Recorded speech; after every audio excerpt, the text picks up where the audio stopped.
Hey everyone, Quinta Epic here, and you may be wondering, why did I do a bad fake, tough voice while doing the Starship stuff in the last video? And I say, why not? Would the bugs not adapt when they need to take over humanity? No, but Pollen did. It adapted to the changes in seasons, and so has my ability to do the voice. Today we'll be talking about the rocket launchers and its branch-offs, much like the assault rifles in my last video. So with that being said, would you like to know more? We will start with the granddad of the missile launcher, with the M54S nuke launcher, used by the United Citizens Federation that we will start calling the UCF for short here on out, and the mobile infantry. It is an earlier version of the M55 rocket launcher, but not like the newer M56 missile launcher. It is actually not even mobile, but a static weapon, meaning they were like a turret emplacement, and a mech trooper would always be assigned to make sure they stayed operational. This type of weapon would make use of the M2 type warheads that would evaporate the largest bug, and had a danger radius of up to 1,000 meters or 3,281 feet if rounded. The M54S is a heavy and a cumbersome weapon, and is mostly only found at the most important Federation installations, but are almost never used by officers on the ground, but instead only sanctioned by commanders in orbit. During the use of an X-Bug on Hesperus, which was a trap to kill a heaping load of bugs, the launcher was sanctioned to be used by Marauder 06 to activate when the bugs came into its radius.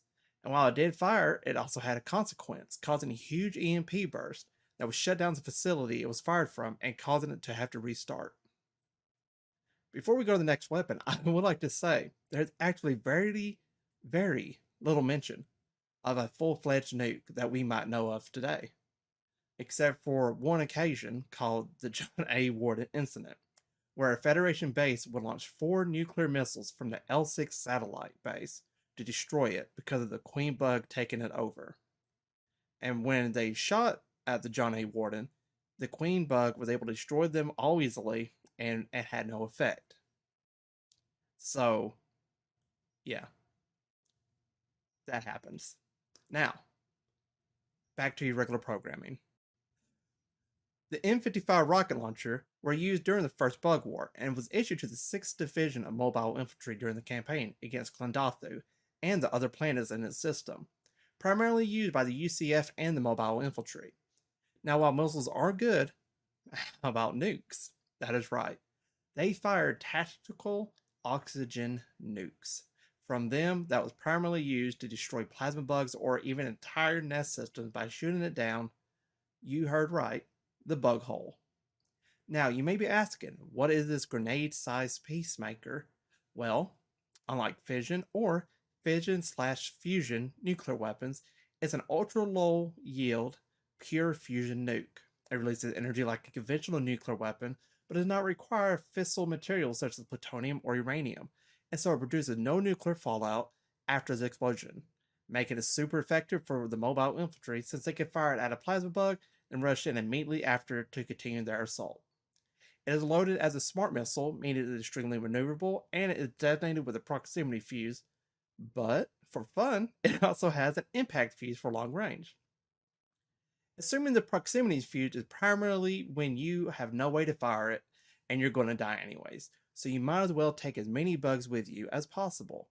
On a side note, these nukes were also used not only on Klendathu, but Tangle Aurelia and Planet P. Oh my god. Could you imagine just trying to fight off those bugs? Oh. The M56C missile launcher came after the M55 and is only used by the UCF compared to the M55 that was also used by the mobile infantry. It is a long-range, highly destructive weapon. While it is more than capable of killing the smallest swarm of bugs, it is mostly only sanctioned to be used against large breed bugs. That could be for the fact of its slow rate of fire and having to not only be reloaded by hand, but also steadied before use, making it quite unwieldy. While the M55 had a basic aim, fire, and shoot method, the M56C has a secondary firing mode that lets enhance targeting functions to allow the user of the weapon to guide it to whatever it needs to be fired at. Whether they're in cover or hitting a certain part of a big bug, that is no problem, because the only good bug is a dead bug. It was developed to bring the destructive force of the M55 rocket launcher but without the threat of any contamination, since it would be further away from the impact zone. Now, you could be saying, surely there is a multi-fire missile launcher, right?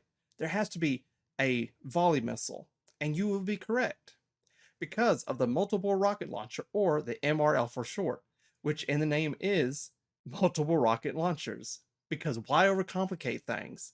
The enemy won't care because they will go boom. It is a weapon used by the Marauders in the UCF.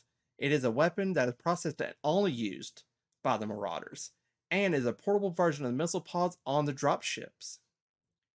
It can be triggered to fire in missiles one at a time, but experience have shown that you should always keep your fingers pressed down on that trigger to send a volley missile towards your target instead. Because if you can't aim, just fire away. Kind of like the assault rifles with no iron sights. But with all great things, there is some flaws. Though, the first is that it has greatly reduced accuracy when on the move, and it has no safety distance, since it's pretty much just a dummy volley, meaning that if they launch, they're going to go where they go. But that also means if you're moving around and somehow fire one off, it could blast near you or a comrade, meaning injury or death for you or them. There is a secondary fire mode to stop that from happening, but requires a bit more patience and planning, since it will fire slower, but to compensate for that, it will also lock into its target, taking away the danger of that volley. An example of a Marauder unit equipped with the MRL is the M9B Nighthawk, having two smaller missile pods of 6 apiece, making it able to fire 12 rounds. But there's something we all know is better than that, and that would be a very, very major upgrade in the example of the Marauder Mark II, that has a missile pod at each shoulder that, count them, has 23 on each side. So that would give you a 46 total of missiles that is coming at you. The power armor can also be equipped with a missile pod, meaning if you have a small team of these things coming at you, just, well, be on the opposing side if you know they have these, right? Unless you're a bug and you just don't have a brain bug around. The rocket launcher sounds basic, but it covers a large base of things such as a launcher on the power armor, which comes equipped with one by default. It has the ability to rapid fire while also having a homing missile. Could you imagine rapid fire homing missiles? It is so powerful it can damage nearby power suits with its blast. There is a multi-purpose launcher, or the MPL, I wish it was called MLP for My Little Pony because that'd be hilarious, for short, which has 2 rounds and is a smaller size launcher, giving more flexibility with what you could do, but also the decreasing amount what you can do with boom power. The Ape Marauder is also equipped with a missile launcher on its back, but it can fire different ordinances compared to just a single type. Now, there are 4 more types of missile launchers that I was able to find on the wiki, but there is no lore attached to them, and given their names, I've looked around and pretty much connected the dots. The first is the MW-558 Spitball rocket launcher, which could be implied as a larger ball or maybe a massive ball that explode on impact, kind of like a stinger grenade that has the rubber balls on the inside that explode when it hits something. Or it could literally be the phrase spitballing, where it just goes where it's aimed and nothing too fancy. Or it could be a shotgun explosive, which would be kind of amazing to have a shotgun shell that launches explosives out, like a rocket launcher. The SW-401 longbow missile launcher is a lot more informative, since we are used in some capacity with high-value missile strikes and drones. Just to give an idea how scary a longbow can be, it has the nickname of Hellfire. If we go by the Army standards, the missile is 64 inches long or 1.6 meters and is mostly used for anti-armored fire and can weigh up to 108 pounds or 49 kilograms with a whopping range of 550 to 12,030 yards or 0.5 to 11 kilometers. With a maximum speed of Mach 1.3, which is 995 miles per hour or 1,601 kilometers per hour. To think of the advancements in the Starship universe, I would consider these to even be stronger in that era, but still keep the same idea in place. The SW-404 Javelin missile launcher, as the name implies, is most likely shaped like the FGM-148 Javelin launcher, with the extrusions out of the side when fired and functions the same as it being a homing surface-to-air missile, probably primarily used against fast-flying bugs or enemies.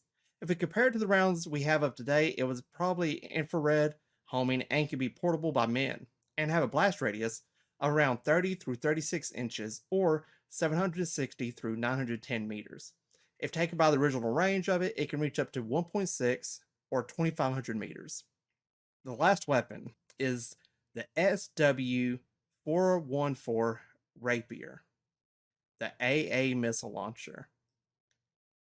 That just sounds like something's going to happen, which is most likely what it is, because it reminds me of the Pantsir S1 in today's talk, which is an anti-aircraft missile and gun system from Russia for fast air defense that can fire up to 3,937 through 65,616 feet, or 1,200 through 20,000 meters, with a total of 4 targets at the same time being accounted for. And that target can go up to 3,280 feet or 1,000 meters a second and still be able to catch up to them. But it's not all. It also has a gun system in place as well. So, if that wasn't bad enough, that gun system can shoot up to 13,123 feet or 4,000 meters. Could you just imagine trying to outrun that? Just, oh my bug. Well, that will be all for today. If you listened this long, I would like to say thank you for being awesome. And to please give my other videos a watch. I am slowly increasing my mic quality and my video quality. So, yes, if you liked what you heard, please subscribe and maybe even hit that like button. Maybe even nuke the like button, because I think if you nuke it after you hit it, maybe it won't be able to be unclicked. Till next time, stay informed.